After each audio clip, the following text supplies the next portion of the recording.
And big welcome to Rehan's biology. मैं हूं रेहान खान। स्वागत है आप सबका मेरे यूट्यूब चैनल जिसका नाम है रेहान्स बायोलॉजी। आज इस वीडियो में हम बीएससी थर्ड ईयर के लिए कुछ बॉटनी थर्ड पेपर के इम्पॉर्टेंट क्वेश्चंस लेकर आए हैं। जैसा कि हम जानते हैं हम लोग के बहुत जल्दी आपके फाइनल एग्ज़ाम्स होने वाले हैं। ऑफलाइन मोड में होते हैं या ऑनलाइन मोड में होते हैं, डिपेंड करेगा कि आगे कोरोना पेंडेमिक की कंडीशंस कैसी रहती हैं। तो अभी फ़िलहाल आपकी जो प्रिपरेशन है वो चल रही है या अपनी फाइनल स्टेजेस में है, तो आपको उसमें कुछ हेल्प मिले तो इसके लिए हमने आज ये वीडियो अपलोड किया है। बीएससी थर्ड ईयर के बॉटनी थर्ड पेपर के कुछ इम्पॉर्टेंट क्वेश्चंस के लिए। अगर आप रोहिलखंड यूनिवर्सिटी या आगरा यूनिवर्सिटी या लखनऊ या कानपुर यूनिवर्सिटी के किसी एफिलेटेड कॉलेज के स्टूडेंट हैं तो आपका जो सिलेबस है बीएससी थर्ड ईयर का, उसमें third paper environmental botany and plant pathology का पेपर है। यानी कि आपको इसमें काफ़ी सारे एनवायरनमेंट से रिलेटेड टॉपिक्स पढ़ने हैं और प्लांट पैथोलॉजी के बारे में भी कई सारे टॉपिक्स पढ़ने हैं। तो ये जो थर्ड पेपर है बॉटनी का, environmental botany and plant pathology, इसमें रिलेटेड जो आपके लिए इंपॉर्टेंट क्वेश्चंस हो सकते हैं आज हम उनको डिस्कस करेंगे। और एक बात और कि आप पहले भी हम इसके कुछ इंपॉर्टेंट क्वेश्चंस के पेपर्स अपलोड कर चुके हैं ज़ूलॉजी और बॉटनी में बीएससी थर्ड ईयर के लिए। अगर आपने वो देखे हैं तो आपको आइडिया होगा कि जो आपका पैटर्न है पेपर का, क्वेश्चन पेपर का, उसमें 3 सेक्शंस होंगे। सेक्शन ए जो है वो आपके लिए लॉन्ग आंसर क्वेश्चंस का सेक्शन होगा। इसमें आपको लॉन्ग आंसर्स लिखने हैं। इसमें आपको 6 क्वेश्चंस दिए होते हैं और उसमें से किसी 3 क्वेश्चंस को अटेम्प्ट करना होता है। नॉर्मली इंटरनल चॉइस होती है आपके लिए। पहले क्वेश्चन में 2 क्वेश्चंस होंगे ऑप्शन के साथ में, उसमें से एक अटेम्प्ट करना होगा। दूसरे क्वेश्चन में भी आपके लिए 2 क्वेश्चंस होंगे, उसमें इंटरनल चॉइस होगी, उसमें से भी आपको किसी एक को चॉइस करके लिखना होगा। और थर्ड क्वेश्चन में भी ऐसा होगा। या फिर इस तरह से भी हो सकता है कि आपको लगातार 6 क्वेश्चंस दिए हों सेक्शन ए में और कहा जाए कि इनमें से किसी 3 के बारे में लिखिए, तो आपको कुल सेक्शन ए में 6 में से 3 क्वेश्चंस करना है। कोई वर्ड लिमिट यहाँ पर नहीं होती आंसर लिखने की और लगभग हर एक क्वेश्चन जो है आपके लिए वो 10 नंबर का होगा, 10 मार्क्स का होगा।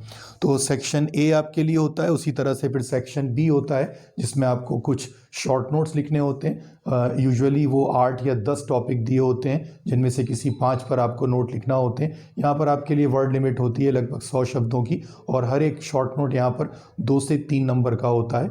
इसके बाद सी सेक्शन भी होगा जिसमें आपको ऑब्जेक्टिव क्वेश्चन अटेम्प्ट करना होंगे और नॉर्मली वो 5 ऑब्जेक्टिव क्वेश्चंस होते हैं और 5 के आपको आंसर देने होंगे। एक नंबर का क्वेश्चन होगा। आप जानते हैं ऑलरेडी ऑब्जेक्टिव या बहुविकल्पीय, जिसमें एक क्वेश्चन के आपके लिए 4 आंसर होते हैं, उनमें से कोई एक सही होता है और उस सही आंसर को आपको सिलेक्ट करके कॉपी में लिखना होता है। तो ये आपका पैटर्न है। तो इसमें से 2 सेक्शंस जो हैं उनके क्वेश्चंस जो आपके लिए इंपॉर्टेंट हो सकते हैं हम उनको डिस्कस करेंगे। सेक्शन सी के लिए हम सेपरेट वीडियो अपलोड करेंगे। कुछ मटेरियल आपके लिए तैयार किया जा रहा है। जल्दी हम आपके लिए botany first, second, third paper के सी सेक्शन में जो ऑब्जेक्टिव क्वेश्चंस आपसे इंपॉर्टेंट आ सकते हैं हम उनको अलग से डिस्कस करेंगे। आज हम केवल सेक्शन ए और सेक्शन बी जो है इनको डिस्कस करेंगे।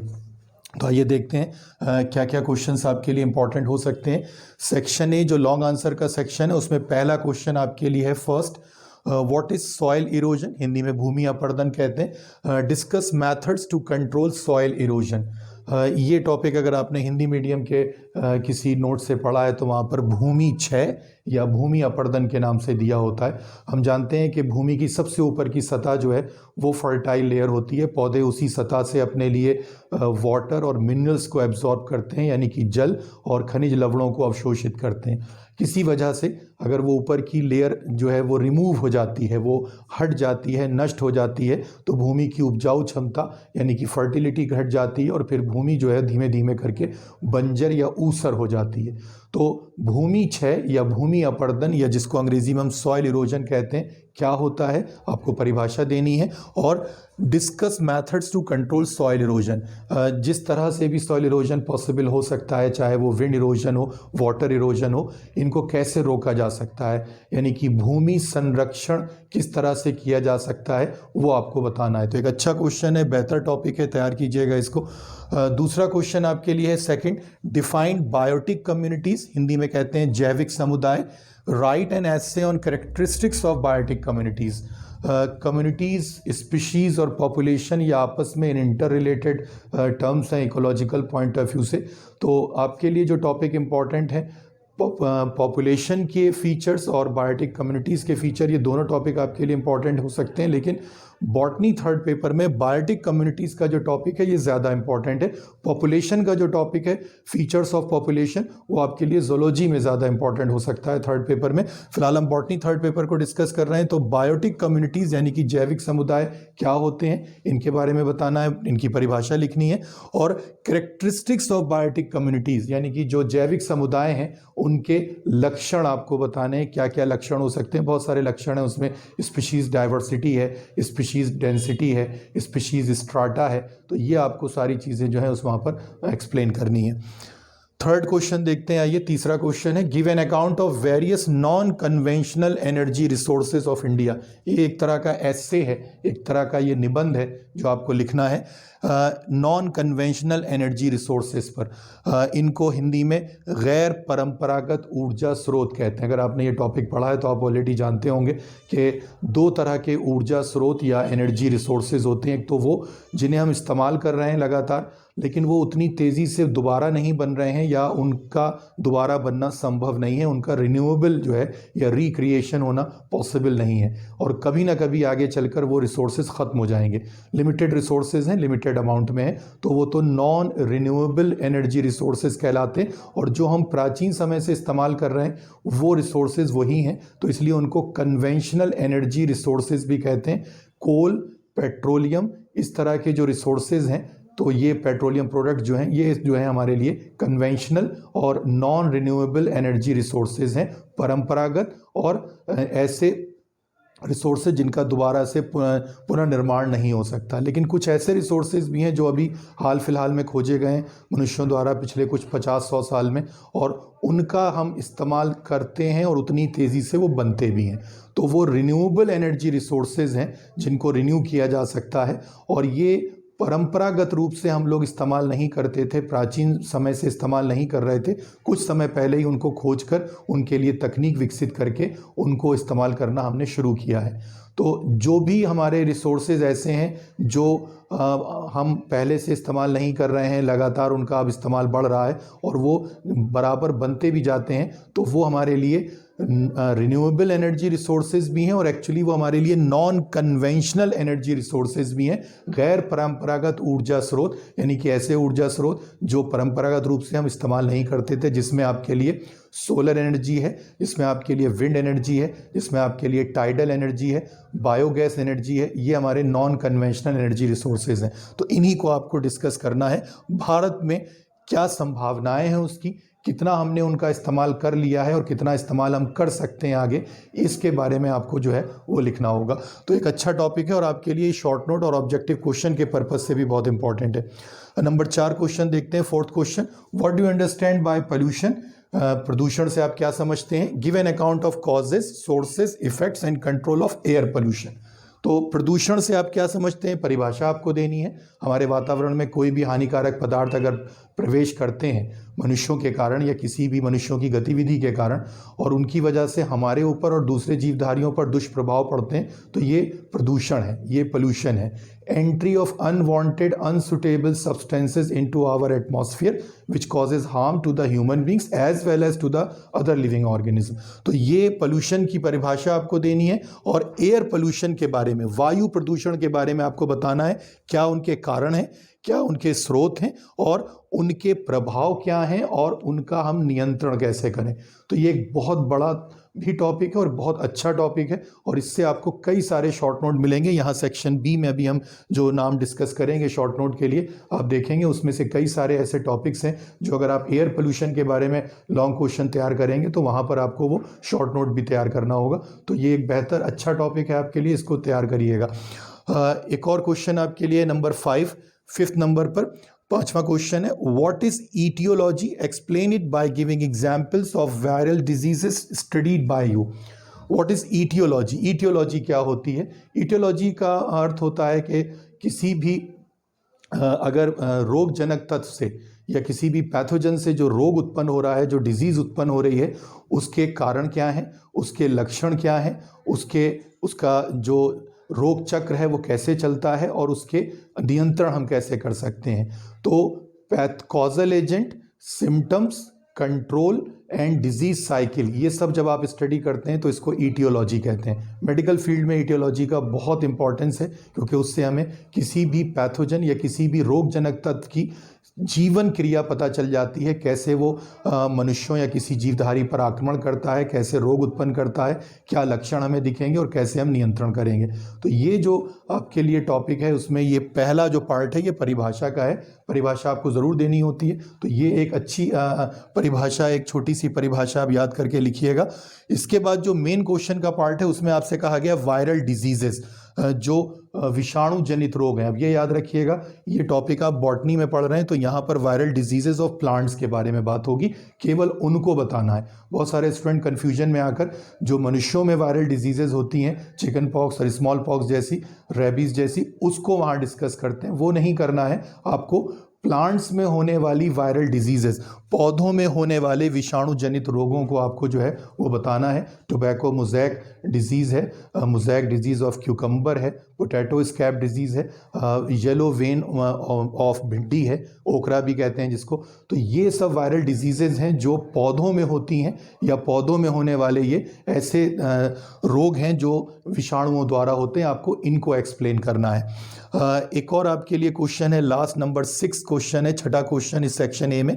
राइट नोट्स ऑन, निम्नलिखित पर नोट लिखिए या टिप्पणियां लिखिए। पहला पार्ट है उसमें, एक पहला नोट आपको लिखना है फाइटोज्योग्राफी और दूसरा है सॉइल टाइप्स ऑफ इंडिया।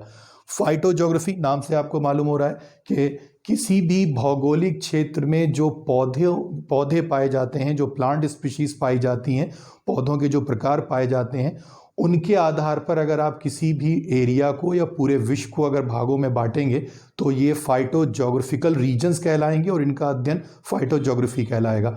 जैसे भारत को जो है उसके वेजिटेशन या उसके पौधों की प्रजातियों के आधार पर लगभग 7 भागों में, कुछ वैज्ञानिकों ने 8 और कुछ ने 9 भागों में बांटा है। तो उसमें आपको गेंजेटिक प्लेन है, नॉर्थ ईस्ट हिमालय है, हिमालयन रीजन है, इसके अलावा आपको जो पेनिनसुलर एरिया है, जो प्रायद्वीपीय भाग है दक्षिण भारत का, उसमें आपको जो है वो अलग अलग दोनों जो वेस्टर्न घाट्स और ईस्टर्न घाट्स हैं, ये एरिया आपको देखने को उसमें पढ़ने को मिलेंगे। तो ये जो भारत का फाइटोज्योग्राफिक रीजन है अलग अलग, इनका जब आप वर्णन करेंगे तो ये फाइटोज्योग्राफी ऑफ इंडिया होगी। तो फिलहाल आपको एक नोट लिखना है इस पर, फाइटोज्योग्राफी क्या होती है, कितने टाइप की होती है, और अगर फाइटोज्योग्राफी के आधार पर हम बात करें तो भारत में कितने फाइटोज्योग्राफिक रीजन्स होंगे, उनका एक शॉर्ट डिस्क्रिप्शन देना है। नोट है आपके लिए 4 से 5 नंबर का एक नोट होगा, लगभग 5 नंबर का, तो उसी के अकॉर्डिंग आपको लिखना है। दूसरा जो आपको नोट लिखना है यहाँ पर वो सॉइल टाइप्स ऑफ इंडिया का है। भारत में पाई जाने वाली मृदा के प्रकार, मृदा मतलब मिट्टी, सॉइल। तो भारत में जो सॉइल के टाइप्स हैं वो बहुत वेरिएबल इसलिए हैं क्योंकि भारत में भौगोलिक परिस्थितियां भी अलग अलग हैं और भारत में जो मौसम जो हमें देखने को मिलते हैं, जो जलवायु देखने को मिलती है, वो भी काफ़ी अलग अलग है। तो क्लाइमेटिक और ज्योग्राफिकल फैक्टर्स का बहुत ज़्यादा प्रभाव पड़ता है भूमि पर, सॉइल पर। तो इसीलिए भारत में सॉइल भी अलग अलग टाइप की है।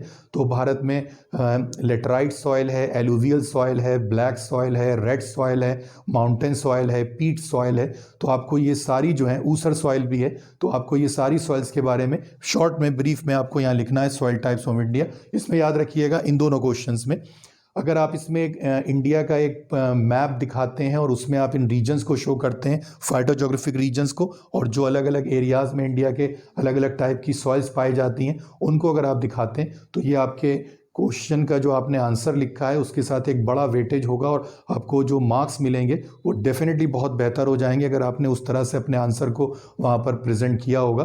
प्रेजेंटेशन आपका कॉपी में कैसा है उससे आपके नंबर्स पर अक्सर बहुत इफेक्ट पड़ता है। तो इसलिए अगर आप प्रैक्टिस करें तो डेफिनेटली आप ये प्रैक्टिस करने के बाद परफेक्ट हो जाएंगे कि आप एग्ज़ाम में अपने आंसर शीट में वो इंडिया का मैप दें और उसमें इन रीजन्स को दिखाएं, फाइटोज्योग्राफिक रीजन्स को इस शॉर्ट नोट में, और जो सॉइल टाइप्स हैं इंडिया में में, उनके अलग अलग जो रीजन्स हैं कि ब्लैक सॉइल किस रीजन में है, रेड सॉइल किस रीजन में है, ऊसर सॉइल किस रीजन में पाई जाती है, तो आपका आंसर बहुत बेहतर होगा।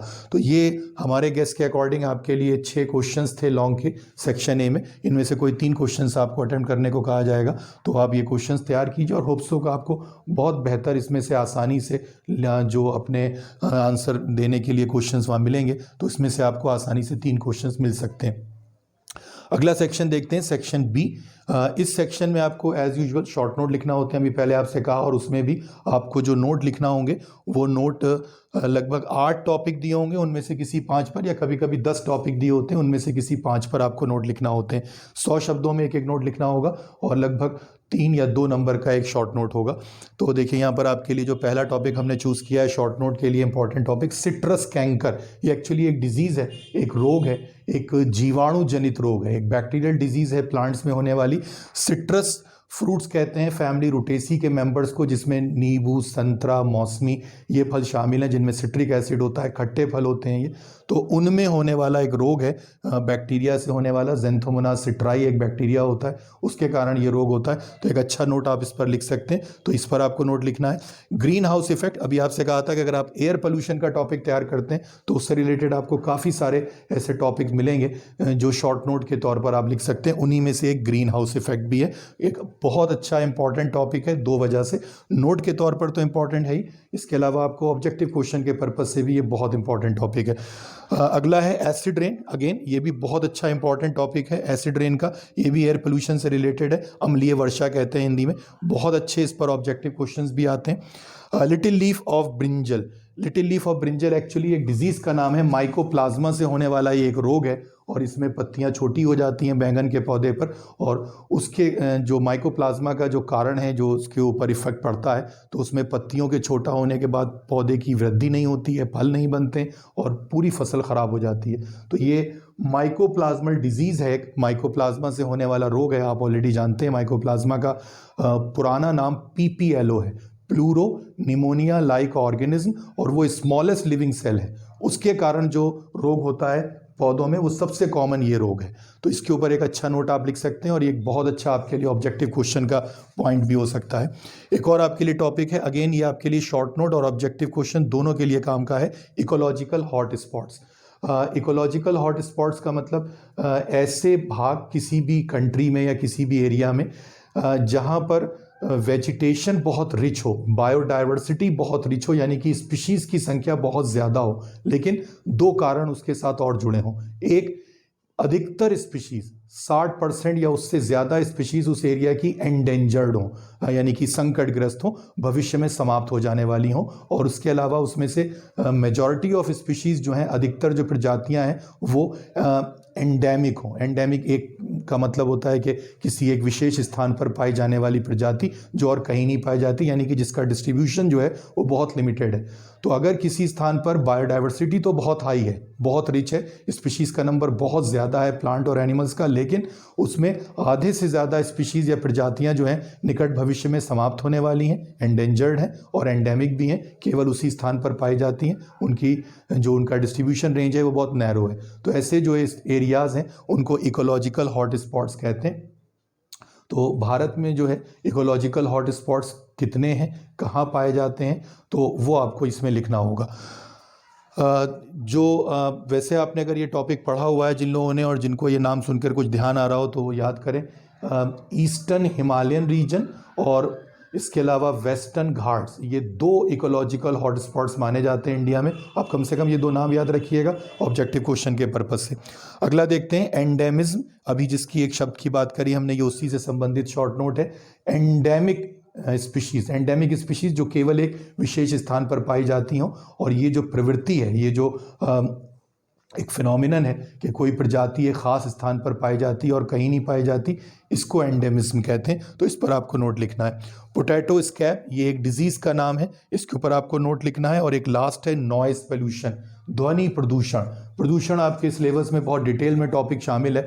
Air, water, soil, land, radio active, thermal, इतने तरह के पोल्यूशन आपको पढ़ने। उनमें से एयर और वाटर पोल्यूशन आपके लिए लॉन्ग क्वेश्चन के पर्पज से इंपॉर्टेंट है। हमने आपके लिए एयर पोल्यूशन गैस किया, लेकिन आप वाटर पोल्यूशन भी ज़रूर तैयार कीजिएगा, उसके कारण, उसके स्रोत, उसके प्रभाव और उसके नियंत्रण विधियाँ। और इसके अलावा शॉर्ट नोट के तौर पर नॉइस पोल्यूशन भी आपके लिए काम का हो सकता है और रेडियो एक्टिव पोल्यूशन भी आपके लिए काम का हो सकता है। तो ये आपके लिए 2 सेक्शंस के क्वेश्चंस जो हमने गैस किए थे उनके बारे में हमने बात की है। और अगले किसी वीडियो में बहुत जल्द आपसे हम सेक्शन सी में जो आपके लिए ऑब्जेक्टिव क्वेश्चंस हो सकते हैं इंपॉर्टेंट इस पेपर के, उनको डिस्कस करेंगे।